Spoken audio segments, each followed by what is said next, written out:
Fala pessoal, tudo bom? Aqui é o professor João Gabriel e nesse vídeo aqui a gente vai comentar a norma NBCPG 200, revisão 1, que é a norma que dispõe sobre os contadores empregados, ou seja, aqueles contadores internos, tá? Se você, antes da gente dar início aqui à nossa aula, né, explicar como é que funciona, deixa eu pedir duas coisas aqui para você. Primeiro, deixa uma curtida aqui nesse vídeo se você gostar dele, que nos ajuda muito. Segundo, se inscreve aqui no canal e ativa o sininho da notificação, tá bom? Que aí você vai ser sempre avisado quando sair conteúdo novo. Beleza? Agora sim, vamos lá, pessoal, comentar a NBCPG 200. É uma norma um tanto extensa, né? Então a gente não vai comentar exatamente tudo, mas aí eu grifei algumas coisas mais importantes para a gente comentar e o que a gente for passando direto, mesmo assim eu dou uma contextualização para que a gente termine aqui esse conteúdo compreendendo bem o que é que tem nessa norma NBCPG 200. Só para relembrar, caso você ainda não tenha tido contato com a NBCPG 100, tá? Eu vou deixar o card aqui para você acessar e vou deixar também na descrição. Por quê? Na verdade, isso aqui vem de um código do IFAC, um documento internacional, que aqui no Brasil, isso foi dividido em 5 normas diferentes, tá? E as 3 primeiras são normas profissionais gerais, que é a NBCPG 100, 200 e 300. A 200 a gente está vendo agora. Só que ela remete muitas coisas à NBCPG 100. Então, eu sugiro, caso você não tenha tido contato com essa norma antes, veja primeiro ela, depois você vem para a NBCPG 200, que a gente vai fazer muitos links aqui com o que está lá na NBCPG 100, tá bom? Então, vamos embora. Vamos lá. Aqui está o sumário dela, né? Tem a aplicação da estrutura conceitual. Estrutura conceitual é essa que está na NBCPG 100, tá? Algumas situações de conflito de interesse, preparação e apresentação das informações, atuação com competência suficiente, interesse financeiro, remuneração e incentivo relacionado ao relatório, tomada de decisão, incentivo incluindo presentes e afins, respostas à não conformidade com leis e regulamentos e pressão para a violação dos princípios fundamentais. Então, basicamente, o que é que se vai se fazer aqui? Lá na NBCPG 100, a gente tem essa estrutura conceitual que a gente tem que seguir enquanto profissional, de uma forma geral, e aqui a gente vem para um caso mais específico daqueles que trabalham em empresas, tá? Então, basicamente é o seguinte, a gente tem que respeitar os 5 princípios que estão lá na NBCPG 100 colocados, tá? E aqui vai ser mais uma questão de colocar os princípios em questão, né? Para você conseguir identificar possíveis ameaças, você identifica, avalia o nível dessas ameaças e vê como é que você pode tratar essas ameaças, tá bom? Então, basicamente, a norma se conduz em situações, né, da seção 210 à seção 270, ela traz tópicos em que pode-se haver uma ameaça a esses princípios e como você detecta e como você pode tratar essas ameaças, tá bom? Então, vamos lá, seção 200, né, ele vai mencionar lá que é para se respeitar a estrutura conceitual, tá? Aqui eu vou passar mais rápido, porque não tem muita novidade. Isso aqui é basicamente um resumão da NBCPG 100, tá? Então, só é importante saber isso aqui, ó. O profissional da contabilidade deve cumprir os princípios fundamentais descritos lá na NBCPG 100 e aplicar a estrutura conceitual também descrita na NBCPG 100, tá? Para identificar, avaliar e tratar as ameaças aos cumprimentos fundamentais. É isso que, basicamente, eu comentei aqui, né? Isso está aqui escrito na norma, tá? E naquela sequência, primeiro identificar as ameaças, né? E aí a gente pode ter aqui ó, ameaças de interesse próprio, né? Quando eu vou infringir alguma norma, alguma coisa por interesse próprio. Ameaças de autorrevisão, quando eu não reviso de forma adequada, tá? Alguma situação. Ameaça de defesa do interesse do cliente. Eu estou defendendo meu cliente, então eu vou fazer errado. Não, né? Ameaças também de familiaridade. quando eu tenho, aparece ali alguma situação para proteger ou beneficiar algum parente. Ainda ameaças de intimidação, né, podem ser, tá? Isso tudo aqui tá lá na NBCPG 100, tá? Então, são os tipos de ameaça que podem aparecer para você ser capaz de detectá-la. E aí você avalia as ameaças, se elas estão no nível aceitável ou não, né? Se você achar que ela não está no nível aceitável, aí você faz aquela relação com um terceiro informado, como é que ele agiria, né? Está lá no BCPG 100 também. Se ela está dentro do razoável, ok, você fica só monitorando. Mas se ela ultrapassa o limite do razoável, você tem que tomar ações, ou para extinguir a ameaça, ou para reduzi-la a um nível aceitável, tá bom? Isso aqui é tudo um revisaço lá da NBCPG 100, tá bom? E aí, como é que você vai tratar as ameaças, né? Aí vai depender de cada caso específico. E aí as normas, né, pessoal? Ela tem aqui algumas vêm com A, outras vêm com R. R quer dizer o seguinte: esse tópico é de obrigação para você cumprir. Quando vem um A, é assim, ela quer dizer o seguinte: eu estou dando exemplos, eu estou esmiuçando, né? Não é bem algo a seguir. Ele está mais exemplificando, tá? Mas o que tem com R é obrigatório. E aí aqui uma coisa que já vem mais para o lado da MBCPG 200, de fato. Comunicação com os responsáveis pela governança. E aí ela vai tratar aqui algumas vezes ao longo do documento, que você não é contador empregado, você não está dentro de uma empresa, não é contador interno. Então, ao verificar qualquer ameaça, alguma coisa nesse sentido, tem que haver essa comunicação com os responsáveis pela governança dentro da organização em que você trabalha, tá? Então, isso é fundamental, ok? É, e aí seguimos. Agora sim, vamos para as sessões de situações, né, mais específicas, tá? A primeira aqui, seção 210, é conflito de interesses. Então, ó, vai dizer o seguinte: o conflito de interesse ele cria ameaças ao cumprimento do princípio da objetividade e pode criar ameaças ao cumprimento de outros princípios fundamentais. Quando, por exemplo, né, eu realizo uma atividade relacionada a um assunto particular para duas ou mais partes que estão em lados diferentes, isso gera um conflito, tá? Ou interesse profissional do profissional com relação a um assunto em particular, ele tem um interesse ali específico, né? Tudo isso gera conflito de interesse e que podem ameaçar lá os princípios fundamentais, especialmente o da objetividade, tá? E aí, ó, a norma vem trazendo diversos exemplos e circunstâncias que podem gerar esses conflitos de interesse, tá? Eu não vou ler todos, né? Mas para você ter uma ideia, né? Qualquer coisa você lê com mais calma depois, mas o que é importante é entender qual é o sentido, qual é o nexo dessa lógica, dessa norma. Então, por exemplo, pode criar conflito de interesse, servir em cargo de administração ou governança para duas organizações empregadoras e obter informações confidenciais de uma que podem ser usadas pelo profissional da contabilidade em benefício ou detrimento da outra organização. Isso pode sim gerar um conflito de interesse, tá? E aí tem alguns outros exemplos, tá bom? Então, o profissional deve tomar as providências razoáveis, né, para mitigar esse conflito, tá? É, Como, por exemplo, né, ficar só em uma das duas empresas, comunicar os responsáveis, enfim, tá? E aí tudo é uma decorrência, pessoal, desse grande questão, conflito de interesse. Aí a norma vai dar vários exemplos aqui do que pode ser a ameaça criada por conflito de interesse, tá? É, e aí, ó, uma saída, né? Divulgação e consentimento. Eu devo divulgar as partes que estão envolvidas para que eu obtenha ou não o consentimento delas de continuar atuando daquela forma. Se eu também não tiver, paciência, né? Aí eu vejo o que é que eu tenho que fazer a partir daí, tá? Seção 220. Problemas relacionados à preparação e apresentação das informações contábeis, obviamente.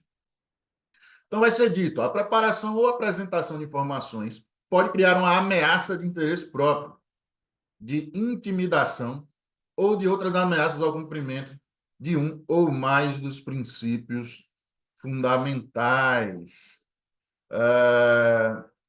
Como assim? Né? Ela vai descrever aqui algumas situações. A gente sabe que a gente prepara informações para alguns usuários, correto? E aqui se diz alguns, aos administradores, investidores, órgãos reguladores, enfim.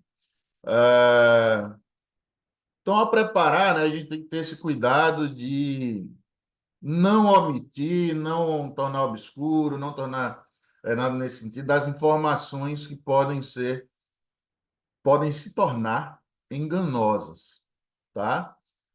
Para influenciar algum resultado ou questão desse tipo, tá bom? Então, ó, uso de critério na preparação e apresentação das informações. É fundamental, né? Você tem que ter critérios muito bem definidos e muito bem defendidos, tá? Para utilizar. E aqui tem alguns exemplos, ó, como determinar estimativas, a seleção de política, de método contábil, o momento de divulgação, né? Enfim, para ser o mais imparcial possível, tá? É, e aí seguem mais exemplos dentro desse sentido. Mas o objetivo principal da seção 220 é essa que eu estou comentando. É, E aí o tratamento das situações podem ou não ser enganosas, né? E aí você vai discutir com o seu superior, se você desconfiar do seu superior imediato, você vai para o próximo.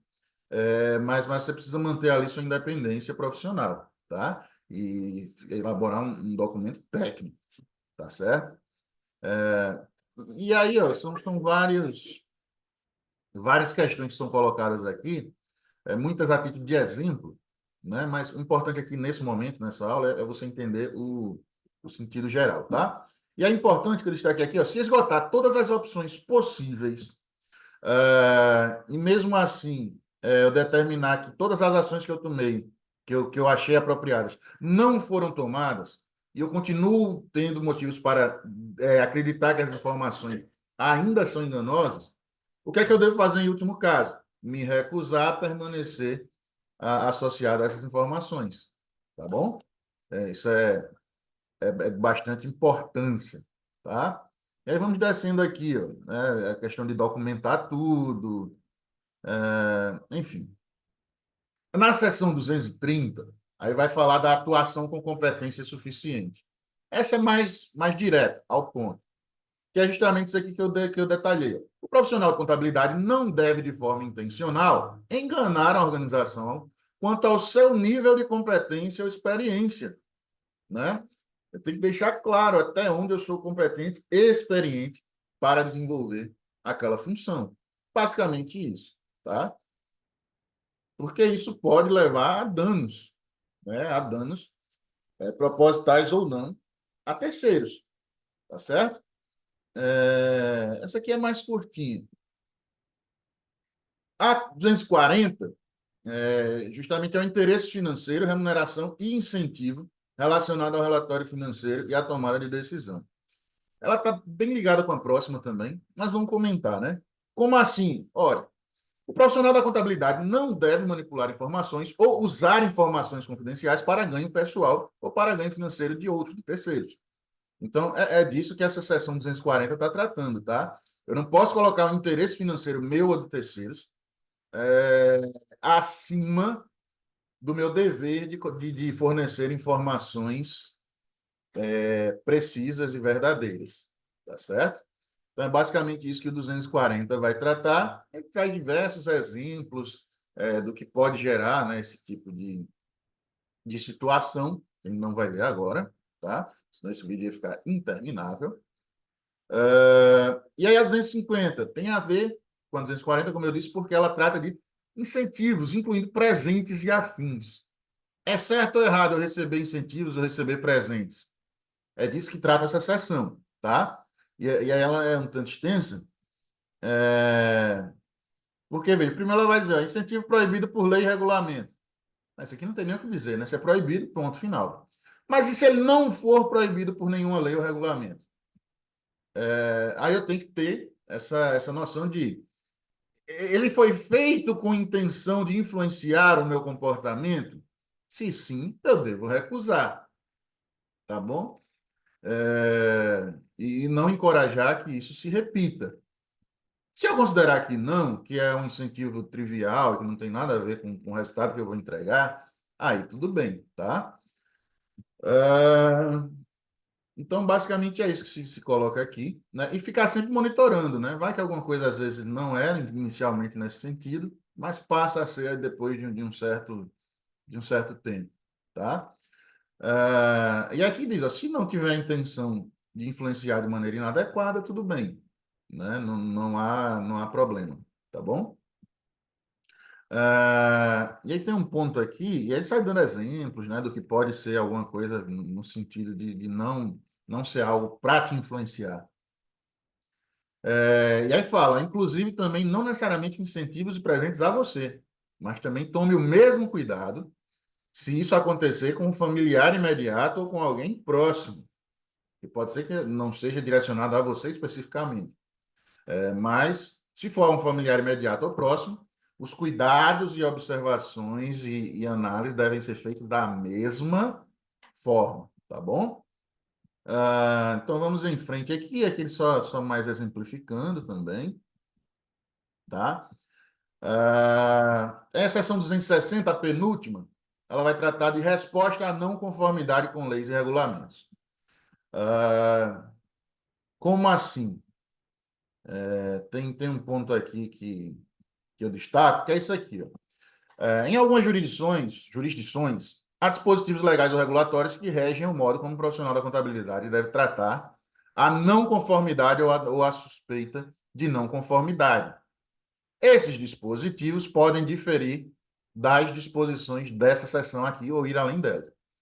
Então, primeiro de tudo, o profissional da contabilidade deve entender esses dispositivos legais e regulatórios e cumprir eles de forma completa, incluindo qualquer exigência de comunicar o assunto a uma autoridade competente ou também qualquer proibição de alertar a parte pertinente, tá?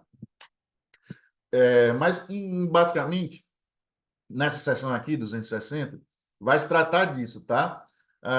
Quando há algo que não está conforme ou que há a suspeita de que não esteja conforme com legislação, como é que eu devo agir, tá? Então, ó, sabe o que é responsabilidade da administração, né, dos responsáveis pela governança. E aí, ó, dos profissionais de contabilidade, que é o que nos interessa mais. Se houver protocolos e procedimentos organizacionais, o profissional de contabilidade, por tratar da não conformidade ou da suspeita de não conformidade, ele deve considerá-los ao determinar o modo de responder a essa não conformidade. E aqui se vai muito nesse sentido aqui, tá? Que eu não tinha grifado antes, mas é o seguinte, ele está partindo do ponto que existe um contador sênior na empresa, vamos dizer, um chefe dos contadores, né? E que esse é o principal figura ali que tem que tomar ações, tem que ser informados e tomar atitudes quando houver essa suspeita ou certeza de não conformidade, tá? E aí tem uma parte aqui desse item 260 que vai falar exatamente para esse chefe dos contadores, que aqui a gente chama de contador sênior, tá? E aí como ele vai tratar o assunto. Então, se ele identificar ou suspeitar o que ocorreu, tem que discutir o assunto com o seu superior. Se o superior também estiver envolvido na suspeita, você vai para o próximo autoridade imediatamente superior, tá? E aqui ele está dizendo que justamente nesse ponto em específico, a imensa maior responsabilidade é desse contador sênior, é desse chefe dos contadores, tá? E aí vem com diversos e diversos e diversos exemplos do que se deve fazer, né? A quem comunicar, como comunicar. E aí depois, ó, estudinho aqui é mais direcionado a esse contador sênior, tá? Tem um monte de explicações. É, E aí, no final, ele vai dizer para o resto, né, para os outros profissionais que não são esse contador sênior. Basicamente, o que vai ser dito aqui é que você também tem que ficar atento a essas situações e que se você desconfiar de alguma coisa ou detectar alguma coisa irregular, você comunica ao seu contador sênior, né, para ele agir conforme a tudo aquilo que foi dito ali em cima, tá? É, E aí, o último é essa pressão para a violação dos princípios fundamentais, de uma forma geral, tá? Então, ó, o profissional de contabilidade ele não deve permitir que a pressão de outros resulte em violação ao cumprimento dos princípios fundamentais, a nenhum deles. Ou ainda não deve pressionar outros que o profissional da contabilidade sabe, eu tenho motivo para acreditar que fariam com que outras pessoas violassem esses princípios fundamentais, tá? Isso aqui é meio que um geralzão assim, fora tudo isso que ele já especificou dentro dessa norma, ele trata desses pontos aqui como se fosse assim. Resumindo, além de tudo que eu falei, qualquer situação que violar o cumprimento dos princípios fundamentais deve ser tratada daquela, analisar a ameaça, ver o nível e tomar as precauções, tá certo? Basicamente nesse sentido aqui que essa última sessão vem comunicar, tá? E aqui se encerra, tá bom? Essa norma. Eu sei que aqui eu passei por diversos exemplos, né? Mas como vocês podem ver aqui, ó, ao lado, aqui, tem são muitas páginas, 25, não dá para ler tudo, né? O vídeo ia ficar com mais de 3 horas. Mas, assim, espero que tenha dado para entender o que é essa NBCPG 200, tá? Do que é que ela trata. E aí, se você precisar de algum conhecimento, de alguma informação mais aprofundada sobre ela, você já sabe onde ir, onde procurar nesse documento e verificar se tem lá alguma exemplificação ou alguma explicação para aquele caso mais específico que você esteja lidando, tá certo? Se isso ficar, se esse objetivo for atingido, é o que eu pretendia aqui nessa aula, tá? E é isso, tá, pessoal? Se ficou aí qualquer dúvida ou quer comentar alguma coisa, escreve aqui abaixo que a gente troca uma ideia, tá bom? E só para fechar aqui, deixa eu repetir aqueles dois pedidos de lá do início. Deixa uma curtida aqui nesse vídeo, deixa um joinha nesse vídeo, tá? Que nos ajuda muito. E também se inscreve aqui no canal, valeu? Um forte abraço e até o próximo vídeo.